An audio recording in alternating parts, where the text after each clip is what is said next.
Welcome my dear students, this is part 4 of chapter 1 electrostatic और may be ये second last होगा।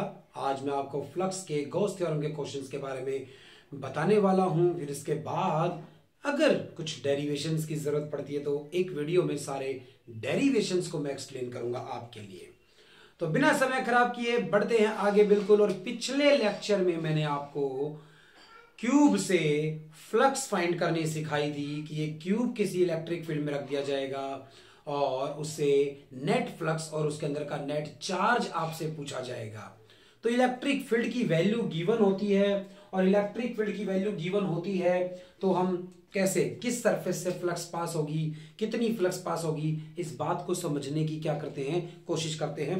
एक और क्वेश्चन मैंने होमवर्क में दिया था आपको कि आप प्रैक्टिस करेंगे और डिस्क्रिप्शन लिंक में पीडीएफ आपको पता है इस चैप्टर की है, विद सॉल्यूशन है। और मैं आगे बात करता हूं एक सवाल की, तो आपने जरूर होमवर्क में इसे किया होगा और नहीं हुआ हो तो इसीलिए मैं आपसे डिस्कस कर रहा हूं।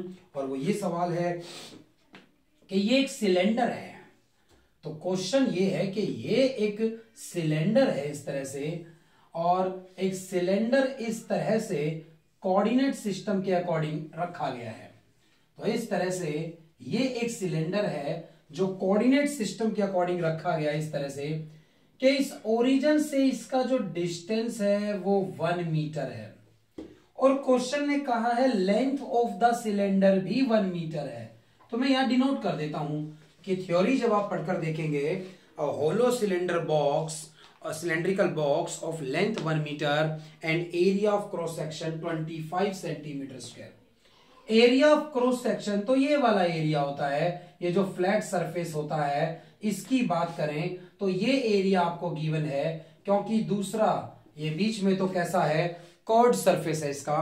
तो इनकी बात करें तो ये एरिया ऑफ क्रॉस सेक्शन आपको 25 सेंटीमीटर का स्क्वायर गिवन है इस तरह से। तो रेडियस दे सकता था तो एरिया पाई आर स्क्वायर वाले फॉर्मूले से हमें फाइंड करना पड़ता, जैसे क्यूब वाले क्वेश्चन में ए स्क्वायर वाला फॉर्मूला लगाकर हम निकाल लेते हैं। यहां पर गिवन है एरिया आपको 50x आई कैप की यहां इलेक्ट्रिक फील्ड है।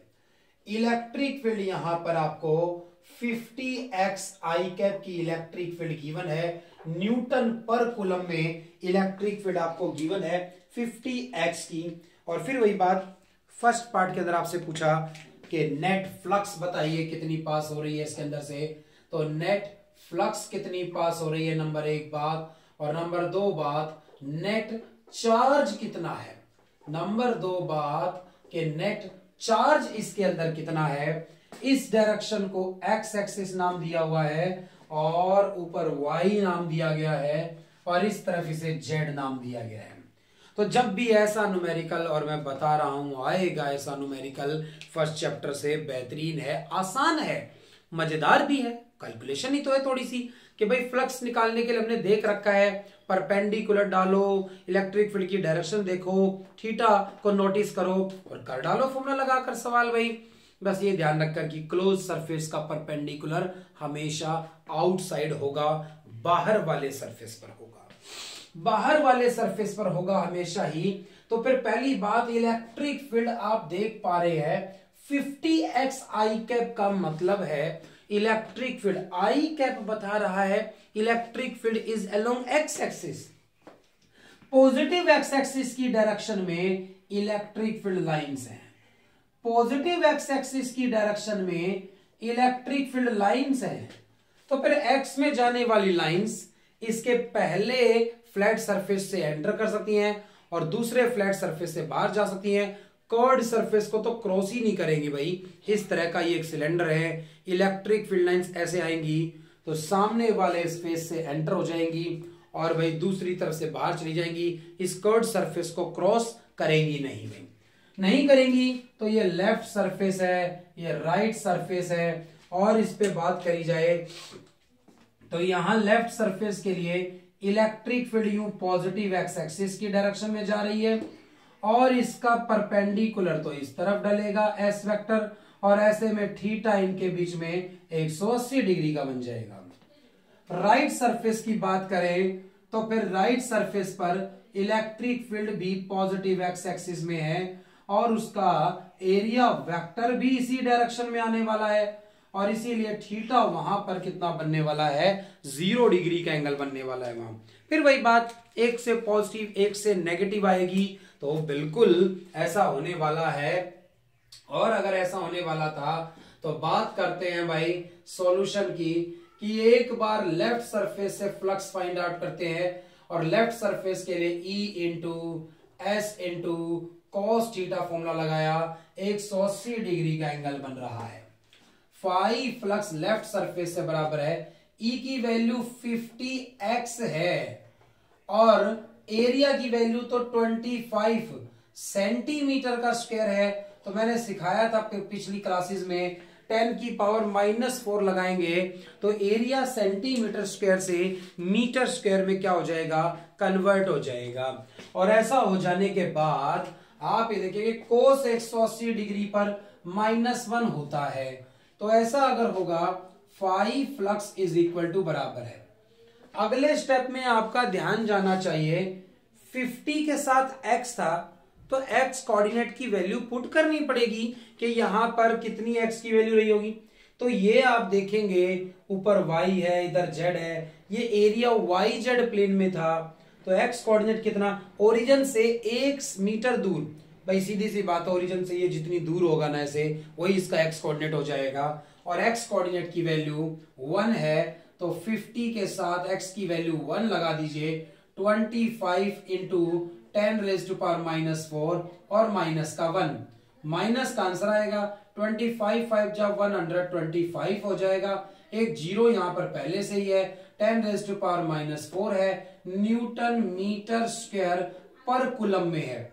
तो phi flux is equal to, phi flux is equal to बराबर है, phi flux is equal to बराबर है -1250 into 10⁻⁻4 newton metre square per coulomb. Negative flux का मतलब क्या है, नेगेटिव फ्लक्स का मतलब क्या है, नेगेटिव फ्लक्स का मतलब होता है इनवर्ड फ्लक्स, मतलब इस फेस से लाइंस क्या कर रही हैं, एंटर कर रही हैं, इस फेस से लाइंस एंटर कर रही हैं, अंदर जा रही हैं लाइंस यहां से, तो ये इनवर्ड फ्लक्स की बात हो गई। ये इनवर्ड फ्लक्स की बात हो गई। दूसरे सरफेस पर चलते हैं भाई, ये राइट वाले सरफेस पर चलते हैं। राइट वाले सरफेस की फ्लक्स के लिए E into S into cos theta, theta 0 degree था, E की वैल्यू 50x रखी गई है, एरिया 25 इंटू 10⁻⁻4 रखा गया है, और कोस 0 पर तो 1 होता है, तो कोस 0 पर कितना होता है, 1 होता है। थोड़ा स्पेस बनाने के लिए यहां से रब कर लेते हैं भाई, आपने तो डायग्राम बना ही लिया है।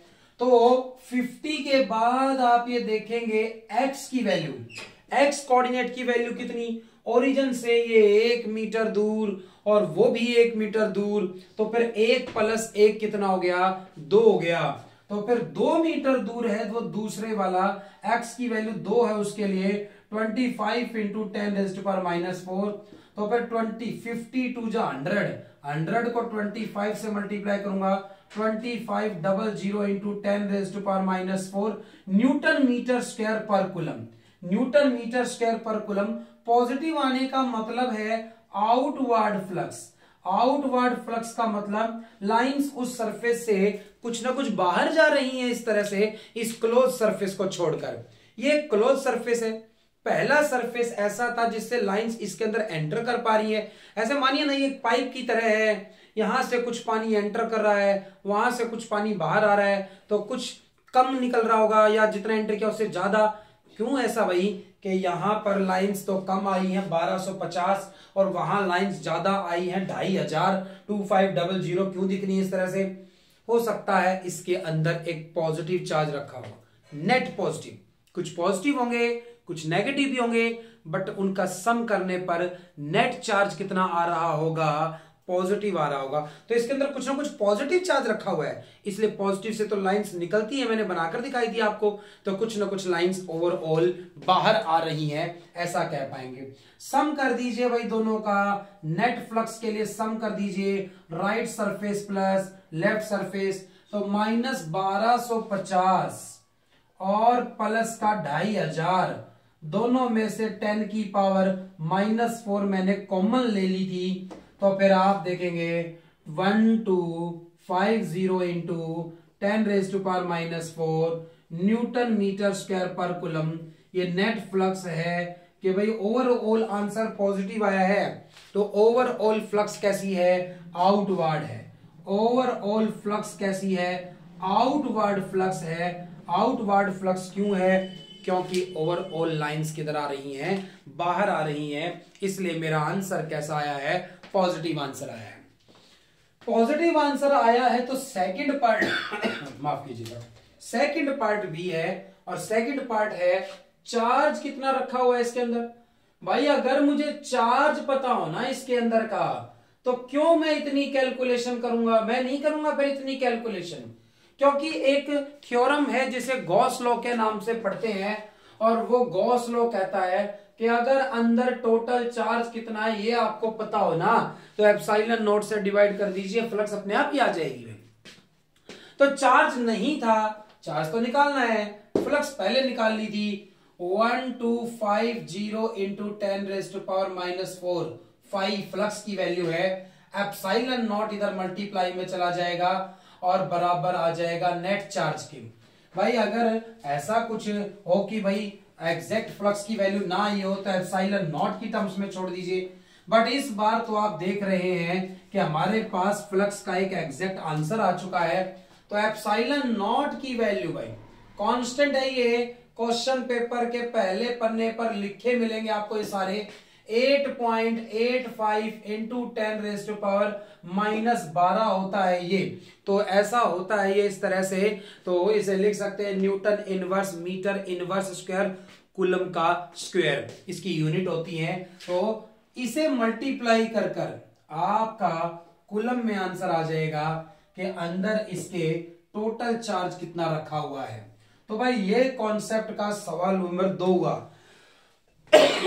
एक सवाल क्यूब का एग्जांपल लेकर हमने पिछली क्लास में कर रखा है, एक सवाल ये आपके लिए हुआ, होमवर्क में दिया गया था और आपने किया भी होगा। ये तो बस मैंने एक तरह से आपके डाउट के तौर पे लिया कि आप सुनाओ। एक और बढ़िया सवाल है भाई, पेपर में अगर वो आया ना, पेपर में अगर वो आया तो थोड़ा कंफ्यूज ना कर दे आपको, उसके लिए मैं इस सवाल को कराता हूं। एनसीईआरटी में भी आपको ये क्वेश्चन गिवन मिलेगा, एनसीईआरटी में भी आपको ये क्वेश्चन गिवन मिलेगा, और बिल्कुल बेहतरीन तरीके से आप इसे कर पाएंगे। तो क्वेश्चन अगला क्या है, क्वेश्चन नंबर 42 है इस पीडीएफ के अंदर जो मैंने आपके साथ शेयर करी हुई है। इसमें ये क्वेश्चन नंबर 42 है, बाकी हर सैंपल पेपर में, हर बुक में और एनसीईआरटी में आपको ये सवाल मिलेगा। और क्वेश्चन नंबर 42 कहता है, क्वेश्चन नंबर 42 कहता है आपको इलेक्ट्रिक फील्ड की वैल्यू कुछ इस तरीके से गिवन है कि इलेक्ट्रिक फील्ड 200 न्यूटन पर कूलम है अगर आप x ग्रेटर देन 0 की बात करते हैं, और कहता है कि इलेक्ट्रिक फील्ड -200 न्यूटन पर कूलम है अगर हम x लेस देन 0 की बात करने लग जाएं। तो फिर एक cylinder, right circular cylinder of length 20 centimetre, radius 5 centimetre, has its centre at origin, origin पर इसका क्या है, सेंटर है, अलोंग द एक्स एक्सिस, और उसके एंड पॉइंट्स। तो पूरा सवाल आप पढ़ेंगे ना तो आप देखेंगे कि भाई इतनी चीजें क्यों दे दी इसके अंदर, थोड़ा कंफ्यूज कर रहा है। बाकी कुछ नहीं भाई, पहली बात तो डायग्राम खुद बनाना है इसके अंदर सोचकर। और सवाल जब ये कहते हैं सिलेंडर ऐसा जो एक्स एक्सिस के लोग रखा हुआ है, अभी भी एक्स एक्सिस के लोग रखा हुआ था, इससे पिछले सवाल के अंदर सिलेंडर जो था 41 क्वेश्चन में एक्स एक्सिस के लोग ही रखा हुआ था, बट वो पॉजिटिव एक्स एक्सिस पे था। इस सवाल के अंदर कह रहा है अब कि इस तरह से रखा गया कि सिलेंडर का सेंटर कहां पर है, ओरिजिन पर है। तो एक्स एक्सिस के अलोंग रखा हुआ है, सेंटर उसका ओरिजिन पर है, एक एंड उसका +10 पर है, एक एंड उसका -10 पर है, लेंथ सिलेंडर की 20 है। इतनी सारी बातों को ध्यान में रखकर अगर बनाया जाए, बना लेते हैं भाई, कोई दिक्कत नहीं होनी चाहिए कि भाई चलो ये हो गया भाई इस तरह से एक्स एक्सिस, तो ये हो गया इस तरफ एक्स एक्सिस यानी पॉजिटिव एक्स एक्सिस, ये ऊपर हो गया भाई वाई एक्सिस, और ये इधर हो गया भाई कौन सा जेड एक्सिस। तो इस तरह से एक्स वाई जेड एक्सिस अगर होंगे और थोड़ा प्रोड्यूस कर कर ऐसे देखूं कि इस तरफ नेगेटिव एक्स एक्सिस भी होगा, तो इस तरफ ये माइनस का एक्स एक्सिस भी होगा इस तरह से। तो इस बार सिलेंड्रिकल ऑब्जेक्ट को ऐसे रखा गया है कि centre is at origin, centre is at origin, centre पर उसका, ओरिजिन पर उसका सेंटर है और एक्स एक्सिस के अलोंग उसे रखा गया है। भाई अगर खुद से ना किया हो ना तो वीडियो पॉज कर कर आप करिए। अब कुछ टॉपिक्स की आगे आने वाले टाइम के अंदर मैं लाइव स्ट्रीमिंग लेकर आऊंगा, लाइव क्लासेस यूट्यूब पर आपके लिए लेकर आऊंगा। मैं आपके लिए कुछ टॉपिक्स के लिए, मतलब जब भी हमें हमेशा लगेगा कि आप कुछ टॉपिक्स को लाइव कराने की जरूरत है तो मैं लाइव स्ट्रीमिंग के साथ आऊंगा कुछ टॉपिक्स के लिए। जैसे ये चैप्टर हमारा क्या हो जाएगा जब कंप्लीट, तो ये चैप्टर जब हमारा कंप्लीट हो जाएगा तो आप सबके डाउट्स को सोल्व कराने के लिए लाइव स्ट्रीमिंग लेकर आऊंगा मैं, तो लाइव क्लास लेंगे भाई हम यहाँ पर। तो बात कर रहे थे इस तरह से कि ये इस तरह से इसकी लेंथ जो थी वो 20 सेंटीमीटर गिवन है और इसका सेंटर ओरिजिन पर है अगर, तो स्पष्ट है भाई ये वाला एंड -10 सेंटीमीटर पर है। कोऑर्डिनेट बन गए ना ये, और इधर वाला +10 सेंटीमीटर पर होगा। तो 20 सेंटीमीटर की लेंथ है, 10 सेंटीमीटर ओरिजिन से इधर और 10 सेंटीमीटर ओरिजिन से उधर। और एक और इंपॉर्टेंट बात, ये ओरिजिन है इस तरह से, तो ये वाला जो फ्लैट सरफेस है, ये वाला जो फ्लैट सरफेस है ये ओरिजिन से उस तरफ है, पॉजिटिव वाली साइड पर, x ग्रेटर देन 0 पर है ये। और इस वाले फेस की बात करें, ये वाला फेस ओरिजिन से इधर है, तो ये वाला जो है वो x लेस देन 0 पर है। -10 लिखा ना मैंने। क्या इस फ्लैट सरफेस की बात करेंगे तो ये ओरिजिन से इधर लेस देन 0 पर है, नेगेटिव एक्स एक्सिस पर है, और वो वाला फेस ग्रेटर देन 0 पर है, राइट सरफेस है वो, ये लेफ्ट सरफेस है। इस सिलेंडर से फ्लक्स फाइंड करनी है। अगर इस तरह की इलेक्ट्रिक फील्ड यहां पर गिवन है, रेडियस भी गिवन है इस सिलेंडर का 5 सेंटीमीटर, रेडियस गिवन है इस सिलेंडर का 5 सेंटीमीटर, आर मान लिया मैंने इस तरह से। इस फेस का सेम ही तो होगा, बिल्कुल सही बात है इस तरह से।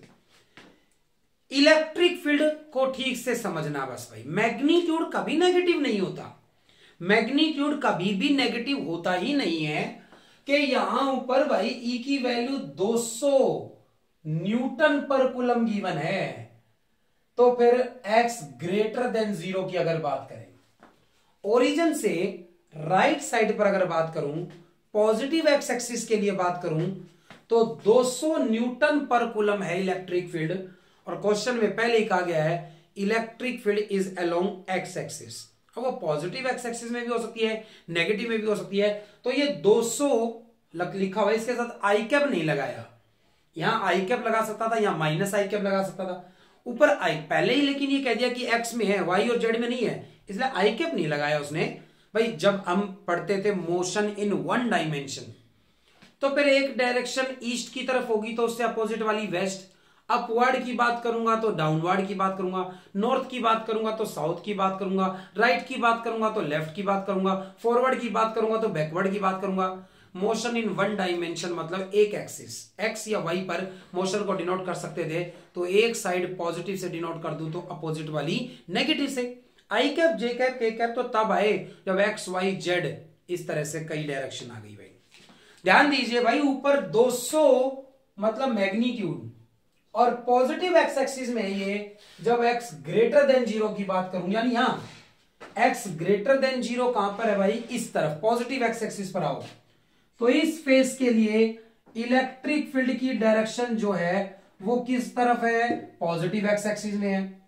क्लोज सरफेस है ये, इसका परपेंडिकुलर भी इधर ही डलेगा भाई, इस पर नॉर्मल भी इधर ही डलेगा, तो इन दोनों के बीच में थीटा कितना बनेगा, 0 डिग्री का बनेगा भाई।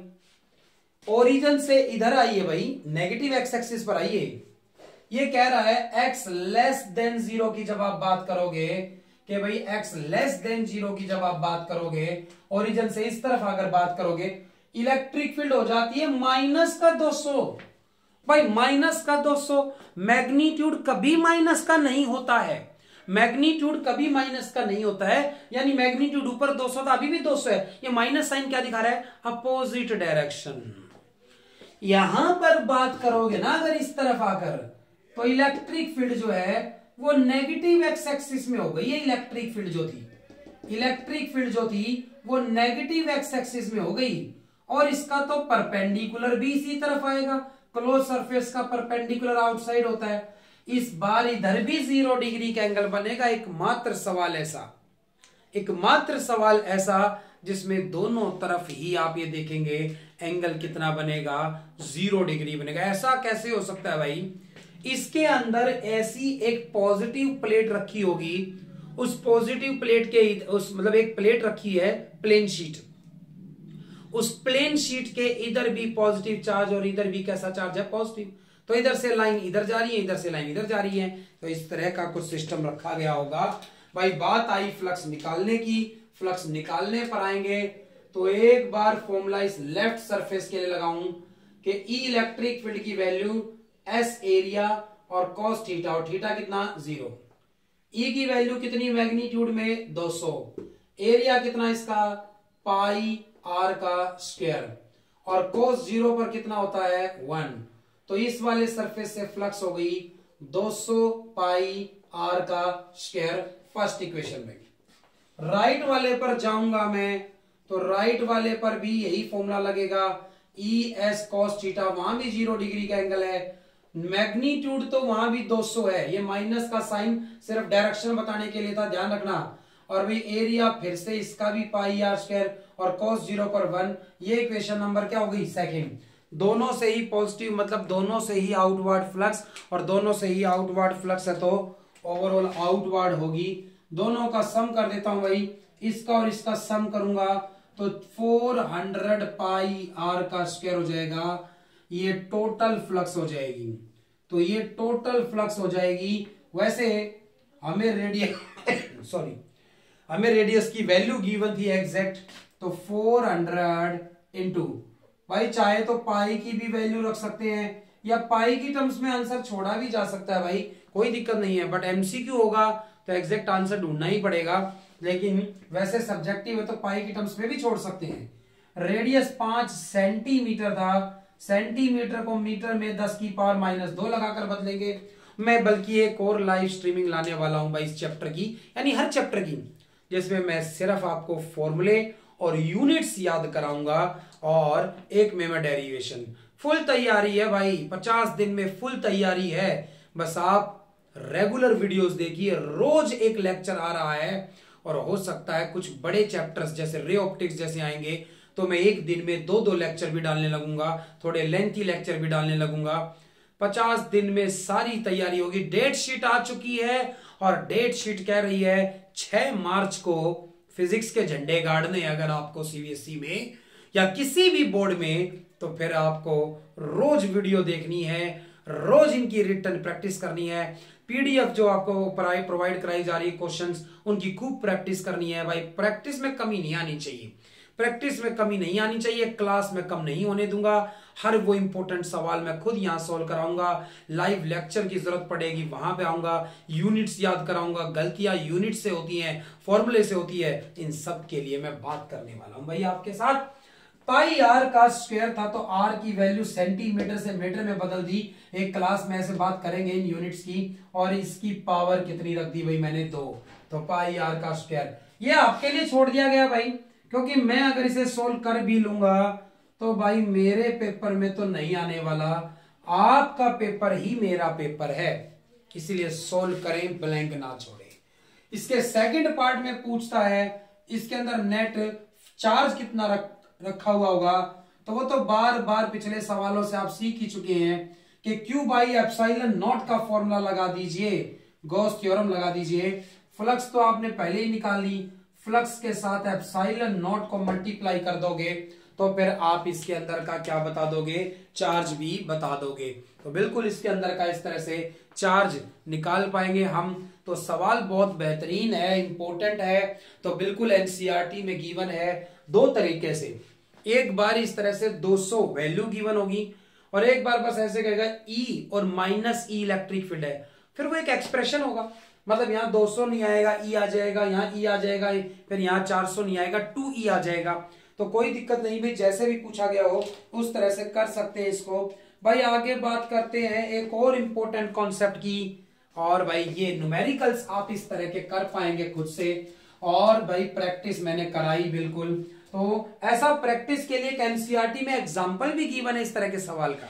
बाकी फिलहाल जो पीडीएफ मैंने आपको दी उसका क्वेश्चन नंबर 11, मतलब लास्ट में आप देखेंगे जाकर, जहां पर लास्ट में केस स्टडी के बाद के क्वेश्चन है, वहां देखेंगे एप्लीकेशन ऑफ गॉस लॉ में क्वेश्चन नंबर 11 है, लॉन्ग आंसर क्वेश्चंस में 5 मार्क्स का, और उसके अंदर जो बी पार्ट है ना 11वें का, तो बस ठीक इसी तरह का सवाल है, और उसे आप देख लेंगे, बिल्कुल कर पाएंगे। मैं आगे आपको बताता हूं गॉस लॉ। भाई गॉस लॉ के कुछ बड़े ही कॉन्सेप्चुअल सवाल पेपर में आपसे पूछे जा सकते हैं। तो गॉस लॉ के बड़े ही कॉन्सेप्चुअल क्वेश्चंस आपसे पूछे जा सकते हैं गॉस थ्योरम के। और गॉस थ्योरम क्या है ये तो एक बार डिस्कस कर लिया जाए, फिर सवालों की बात करते हैं। भाई गॉस थ्योरम पेपर में ऐसे भी आ सकती है, state and prove Gauss law. तो अभी प्रूव नहीं करेंगे, अभी गॉस थ्योरम का यूज करते हैं क्वेश्चंस करने के लिए। उसके बाद स्टेट एंड प्रूव वाला सवाल डेरिवेशंस में कराएंगे, एक लाइव स्ट्रीम रखेंगे डेरिवेशंस की।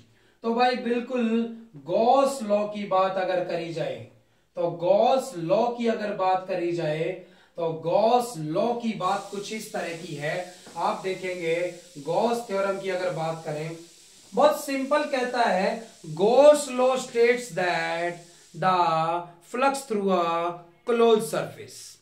मैं पहली बात दिमाग में यही रहे, गॉस थ्योरम सिर्फ तभी लगने वाली है जब सरफेस कैसा होगा, क्लोज होगा। गॉस थ्योरम सिर्फ तब लगने वाली है जब सरफेस कैसा होगा, क्लोज होगा। चाहे उसकी शेप कुछ भी हो, उस बात का कोई भी चक्कर नहीं है भाई। चाहे वो एक क्यूब हो, चाहे वो क्यूबॉइड हो, चाहे वो सिलेंडर हो, कोन हो, स्फेयर हो, किसी भी तरह की शेप हो, या कोई भी इरेगुलर शेप हो भाई, ऐसे ये कोई भी एक क्लोज सरफेस हो सकता था। कोई भी इस तरह का एक क्या हो सकता था, क्लोज सरफेस हो सकता था। मतलब जैसे एक ये चट्टान है, एक पत्थर है ये, पर अंदर से ये पत्थर कैसा है, खाली खोखला है। नारियल मान लेते हैं इस तरह से। कोकोनट होता है, तो कोकोनट की तरह सोचिए, कोकोनट जो होता है अंदर से कैसा है, मान लो होलो, पानी नहीं है उसके अंदर, मान लो तो होलो है वो। तो शेप कुछ भी हो, बस कैसा सरफेस होना चाहिए, क्लोज सरफेस होना चाहिए। हर किसी के दिमाग में आ जाए कि फ्लक्स का सवाल अगर आया होगा तो फाई फ्लक्स निकालने के लिए ई इलेक्ट्रिक फील्ड पता होनी चाहिए। ऐसे इस तरह से कुछ 50x गिवन होगी, 10i कैप गिवन होगी, 2x गिवन होगी, 15i कैप, कुछ ना कुछ मतलब इस तरह की इलेक्ट्रिक फील्ड गिवन होगी। तो फाई बराबर E S cos theta formula लगेगा। लेकिन अगर क्लोज सरफेस दिया गया और 1 नंबर का सवाल हो, ऐसा कुछ नहीं गिवन होगा उसके अंदर भाई, तो तब आप ध्यान देंगे गॉस थ्योरम लगेगी कि net flux through a close surface. अगर एक क्लोज सरफेस है, मैंने तो ऐसे ही स्फीयर का एग्जांपल ले लिया भाई, वैसे किसी भी शेप का हो सकता था। तो इस तरह के किसी क्लोज सरफेस से फ्लक्स कितनी पास हो रही होगी, तो the net flux through a close surface is 1/ε0 times 1/ε0 times the net charge enclosed, the net charge enclosed. तो इस क्लोज सरफेस के अंदर नेट चार्ज कितना है, उसे 1/ε0 से मल्टीप्लाई कर दीजिए, या फिर मतलब ε0 से डिवाइड कर दीजिए। यही फ्लक्स का आंसर है। तो net flux through a close surface, किसी क्लोज सरफेस से फ्लक्स जानने के लिए आपको क्या करना है, उस नेट चार्ज को ε0 की वैल्यू से बस डिवाइड कर देना है। ऐसा करने से उस क्लोज सरफेस से क्या आ जाएगी, नेट फ्लक्स आ जाएगी। उससे नेट फ्लक्स आ जाएगी, आप ये ध्यान रखिए, उससे नेट फ्लक्स आ जाएगी। और जो नेट फ्लक्स आ जाएगी इससे, सिंपल था ये आंसर, मतलब आपका बस आपको तो यहाँ चार्ज की वैल्यू पुट करनी है, नेट चार्ज। इसके अंदर बहुत सारे पॉजिटिव हो सकते हैं, इसके अंदर बहुत सारे नेगेटिव हो सकते हैं, उनका सम कर लीजिए। Charges are additive in nature, sum कर नेट चार्ज आ जाएगा, डिवाइडेड बाई ε0 से फ्लक्स आ जाएगी। और अगर इसके अंदर एक डाई इलेक्ट्रिक भर दिया जाए, अगर इसके अंदर एक डाई इलेक्ट्रिक भर दिया जाए, ऐसा सवाल आए कि अगर इसमें एक डाई इलेक्ट्रिक, अभी तो वैक्यूम था, एप्सिलॉन नॉट आया, इसके अंदर एक डाई इलेक्ट्रिक भर दूं तो क्या फर्क पड़ने वाला है। डाई इलेक्ट्रिक मतलब कोई भी बैड कंडक्टर, इंसुलेटर हो सकता था, इसके अंदर घास फूस भर दी जाए, पेपर भर दिया जाए, ऑयल भर दिया जाए, पानी भर दिया जाए, कुछ भी इस तरह से भर दिया जाए। तो भाई ऐसे सारे कॉन्सेप्ट्स जिसमें डाई इलेक्ट्रिक भरने की बात करता है, मोस्ट ऑफ द केस में आपको क्या करना है, एप्सिलॉन नॉट के साथ के लगा देना है। के क्या है, डाई इलेक्ट्रिक कांस्टेंट है। जैसे पानी का डाई इलेक्ट्रिक कांस्टेंट कितना होता है, 80 होता है, 80 होता है। ऐसे अलग अलग सब्सटेंसेस के लिए डाई इलेक्ट्रिक कांस्टेंट की वैल्यू अलग अलग होती है। तो बस एप्सिलॉन नॉट के साथ के लगा दीजिए, नई फ्लक्स आ जाएगी कि डाई इलेक्ट्रिक डालने से फ्लक्स में क्या चेंज आया।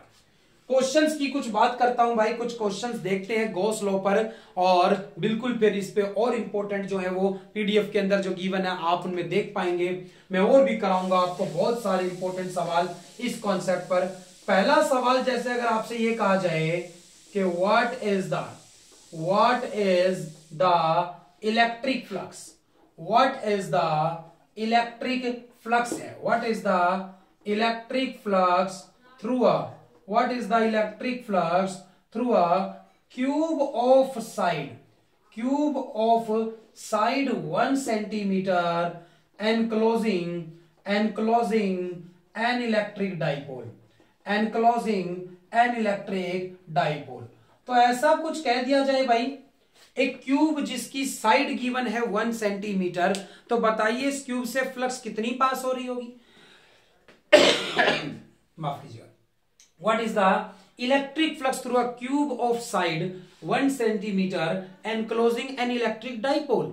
एक क्यूब है, उसकी साइड भी गिवन है, उसके अंदर एक इलेक्ट्रिक डाइपोल है, तो फ्लक्स बताइए।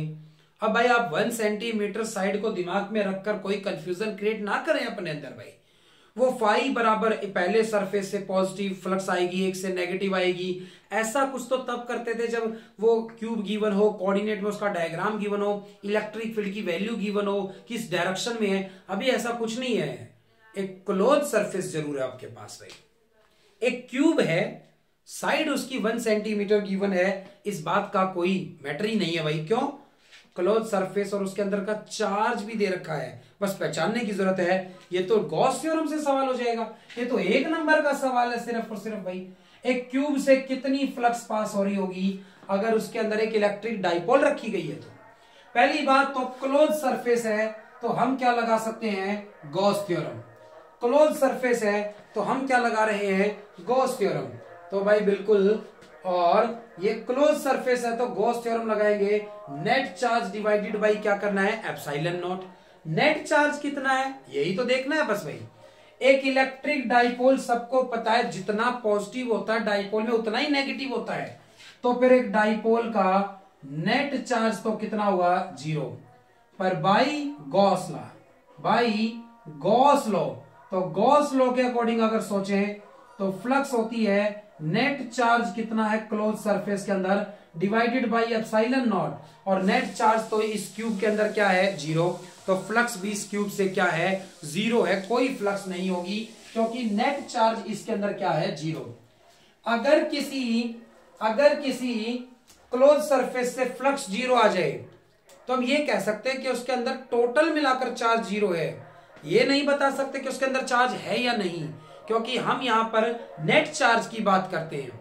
तो इसलिए ध्यान रखिएगा, नेट चार्ज की बात करते हैं हम, तो ये ध्यान रखिएगा कि अगर फ्लक्स 0 आ रही है तो इसका मतलब हो सकता है उसके अंदर नेट चार्ज 0 है, उसके अंदर कोई चार्ज नहीं है, ये नहीं कह सकते।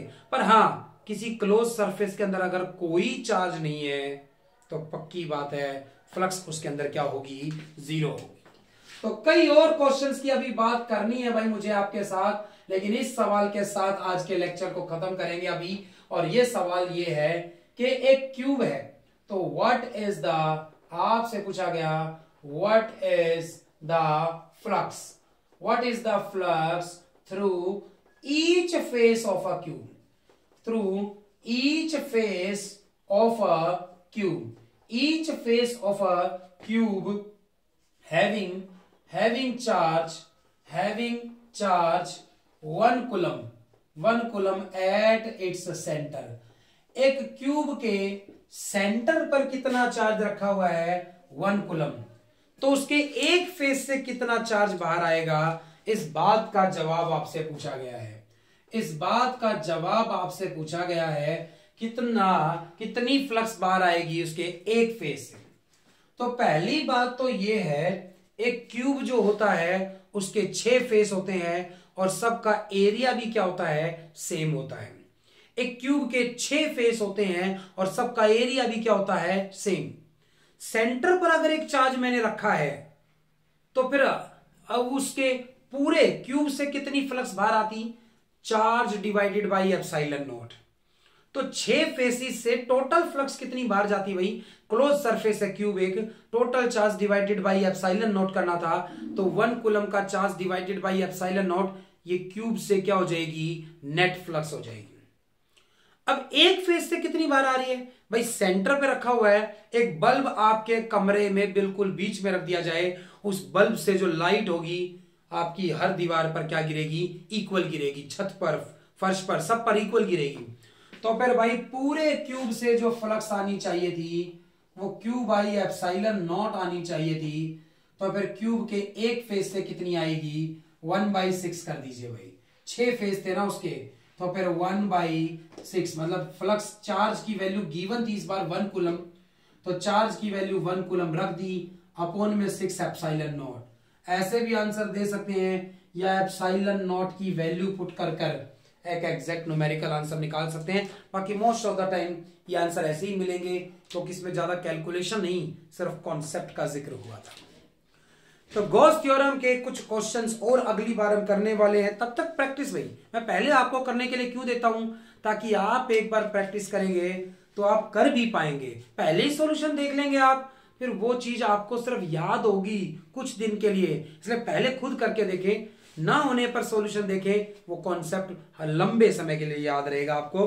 तो क्वेश्चन नंबर 46 है और इसी तरह से क्वेश्चन नंबर 51 है, और भी बहुत सारे सवाल होंगे जो मैं आपके लिए अगले लेक्चर में लेकर आऊंगा गॉस थ्योरम पर।